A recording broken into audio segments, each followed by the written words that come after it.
Movie की start में हम जॉन नाम के एक लड़के को देखते हैं जो कि एक अमीर बाप की औलाद था। वो एक नंबर का ठरकी था। एक दिन क्लब में एक लड़की को अपना दोस्त बनाकर अपनी कार में ले जाकर गंदे गंदे इशारे करने लग जाता है। वो देख के लड़की इससे नाराज होकर उसको गाली दे के वहाँ से भाग जाती है। जॉन अमीर बाप की बिगड़ी औलाद था, इसलिए वो किसी की भी बात नहीं सुनता था। लड़की इसको गाली दे के वहाँ से भाग जाती है। फिर वो अपनी कार को स्पीड लिमिट से भी क्रॉस कर देता है क्योंकि इसने क्लब में बहुत ज्यादा पी रखी थी। स्पीड लिमिट से क्रॉस होने की वजह से पुलिस इसको रोक देते हैं। जॉन अपने पैसे का घमंड दिखाता है इस पुलिस वाले के आगे, लेकिन पुलिस वाला इससे रिश्वत लेने से मना कर देता है और वो इसकी कार के सामने आ जाता है। जॉन ने बहुत ज्यादा पी रखी थी, इसलिए वो पुलिस वाले की एक नहीं सुनता है और वो अपनी कार के बानट के ऊपर उसको बैठा के बहुत दूर तक ले जाता है। इस गलती की वजह से उसको जेल हो जाती है। उसी वक्त उसका पापा पुलिस स्टेशन में आता है। जॉन के पापा से उसका दोस्त कहने लग जाता है, तुम्हारे बेटे की हरकतों की वजह से तुम्हें एक दिन सड़क में आना ही होगा। इंसल्ट होने की वजह से वो अपने बेटे पर बहुत ही ज्यादा गुस्सा होता है। जॉन अपने पापा के सामने ही सिगरेट जला देता है क्योंकि वो एक बिगड़ी औलाद था। उसका पापा उसकी हरकतों को लेके बहुत ही ज्यादा तंग था।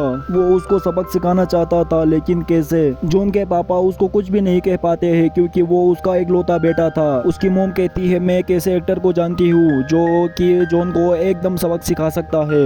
वो उसको लेके उस एक्टर के घर में आ जाती है जो कि लड़का हुआ था। जॉन का पापा इसको देख के बहुत ही ज्यादा दुखी होता है, लेकिन बाद में पता चलता है कि ये तो उसके लिए ट्रायल दे रहा है। ये देख के जॉन का पापा बहुत ही ज्यादा खुश होता है और कहता है कि उसको सबक सिखाना ही पड़ेगा। जब जॉन अपनी नई गर्लफ्रेंड को लेके क्लब से बाहर आता है तो देखता है कि पुलिस वाले उसकी गाड़ी को ले जा रहे थे। कार के पीछे जोर से भागने की वजह से उसको एक कार टक्कर मारती है, जिसकी वजह से वो बेहोश होकर जमीन पे गिर जाता है। अब शुरू होता है इस कहानी का असल ट्विस्ट। जब वो उठता है तो वो खुद को 18th सेंचुरी में पाता है। उसको एक अस्तबल वाला जोर जोर से पीटते हुए ले जा रहा था कि तुमने आज अच्छे से काम नहीं किया है। जॉन हैरान परेशान हो रहा था और वो आदमी इससे कहता है कि कल शाम मैंने तुम्हें कहा था कि घोड़ा तैयार रखो, लेकिन गरेशा ने इसका काम नहीं किया। तभी वहाँ पर गांव का जमींदार आता है। वो अपने बेटे से कहता है कि इस लड़के को कोड़े मारा जाए। ये सुन के वो बहुत ही ज्यादा परेशान और तंग रह जाता है और वो जोर जोर से चीखते हुए वहाँ से भागने लग जाता है। जब भागता है तो वो सारा का सारा मंजर देखता है जो कि उसकी आँख खुली की खुली रह जाती है और भागते भागते हुए उसको गार्ड्स पकड़ लेते हैं और उसको एक ऐसी जगह ले जाते हैं जो कि जॉन की आंखें खुली की खुली रह जाती है। वो देखता है कि सारे लड़कों को फांसी की सजा सुनाई गई थी क्योंकि इन सारों ने जमींदार का हुक्म तोड़ा था। और देखते ही देखते वहाँ पर एक खूबसूरत लड़की आती है और कहती है कि आज मेरा जन्मदिन है और आज किसी को भी फांसी नहीं दी जाएगी। इसका हुक्म वो इसलिए मान रहे थे क्योंकि ये जमींदार की एकलौती बेटी थी। इसी के साथ ही हम वहाँ पर एक ड्रोन देखते हैं। इससे हमें सारा माजरा समझ में आता है कि ये सारा का सारा चक्कर जॉन के पापा ने फैलाया था। जॉन के पापा अपने बेटे को एक खतरनाक सबक सिखाना चाह रहे थे। जॉन के डैड ने सारे गांवों में कैमरे लगाए थे, वो हर एक हरकत पे नजर रख रहे थे। इसी के साथ ही हम जमींदार की बेटी को देखते हैं जो कि जोर जोर से रो रही थी। जॉन उससे पूछता है कि तुम्हें क्या हो गया है। वो रोते हुए उससे कहती है कि मैं खूबसूरत हूँ और मेरा बाप एक बुढ़े से मेरी शादी करवाना चाह रहा है और मुझे ये नहीं पसंद। जॉन उसके प्यार में पड़ चुका था और सच्चा प्यार। जॉन अपना बेल्ट उसको देता है, बेल्ट नहीं सॉरी कोड़े उसको देता है और उससे कहता है कि मैं तुम्हारे पास दोबारा आऊंगा। उसके बाद जॉन और उसका दोस्त एक जगह में बैठे थे। अचानक से वहाँ पर एक लड़की आती है। जॉन उसका चड्डा देख लाता है जो कि नई जमाने का था। जॉन उसको देख के बहुत हैरान और परेशान तंग रह जाता है और अपने दोस्त से कहता है कि ये तो मॉडर्न जमाने का है।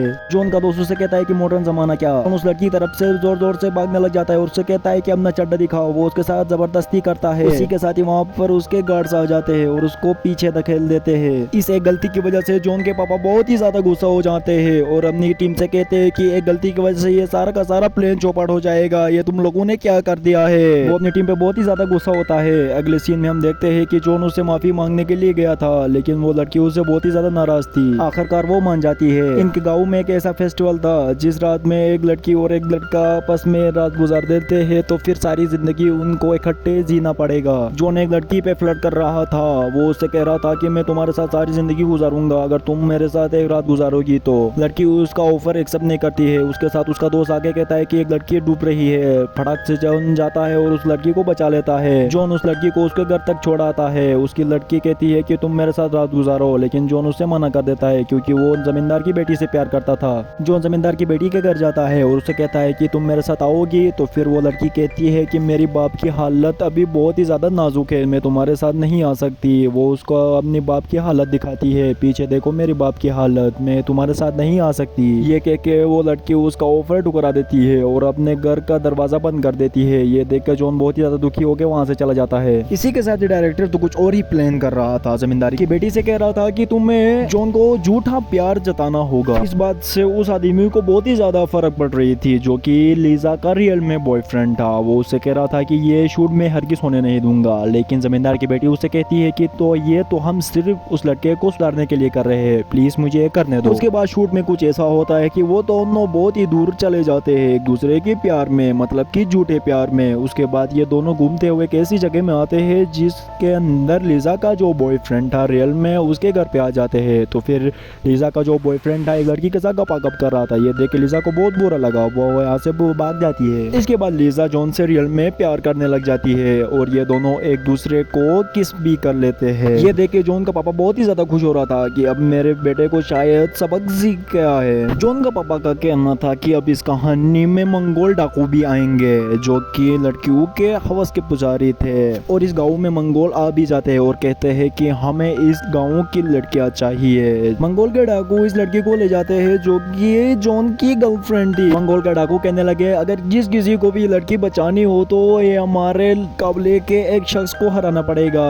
इसके सामने एक आदमी आता है और वो बूढ़ा होने की वजह से उस मंगोल के एक आदमी से हार जाता है। दूर बैठ के ये सारा का सारा माजरा जॉन भी देख रहा था। जॉन का दोस्त कह रहा था कि तुम अपने प्यार को नहीं बचा सकते। ये देख के जॉन बहुत ही ज्यादा घबरा जाता है और यहाँ से गपागप भाग जाता है बहुत दूर और उन सारों से कहता है कि मैं वापस जरूर आऊंगा। जॉन की गर्लफ्रेंड जोर जोर से चीख रही थी कि मुझे नहीं बचा सकते, क्या तुम इतने बुज़दिल हो। और अचानक से जॉन अपना घोड़ा लेके बहुत जोर से उनकी तरफ भागने लग जाता है और अपनी गर्लफ्रेंड को बहुत दूर ले जाता है और चलते चलते वो एक पेट्रोल पंप पे आ जाता है जो कि नए जमाने का था। इसी के साथ ही उसकी गर्लफ्रेंड उसको सारा माजरा कहने लग जाती है, लेकिन पीछे से उसको कोई शूट कर देता है। जब वो वापस खोला पाता है तो वो एक हॉस्पिटल में पड़ा हुआ होता है। अभी उसको माजरा सारा का सारा समझ में आने लग जाता है। तो फिर उसको सामने उसकी गाड़ी दिखती है। वो अपनी गाड़ी को लेकर जा रहा था लेकिन उसका दिल कहीं भी नहीं लग रहा था क्योंकि वो उससे सच्चा प्यार करने लग चुका था। वो बहुत ज्यादा क्लबों में भी जाता है, बहुत ज्यादा शराब भी पीने लग जाता है, लेकिन उसका दिल कहीं भी नहीं लग रहा था क्योंकि वो अपनी गर्लफ्रेंड से सच्चा प्यार करने लग चुका था। उसको क्लब में एक लड़की मिलती है जो कि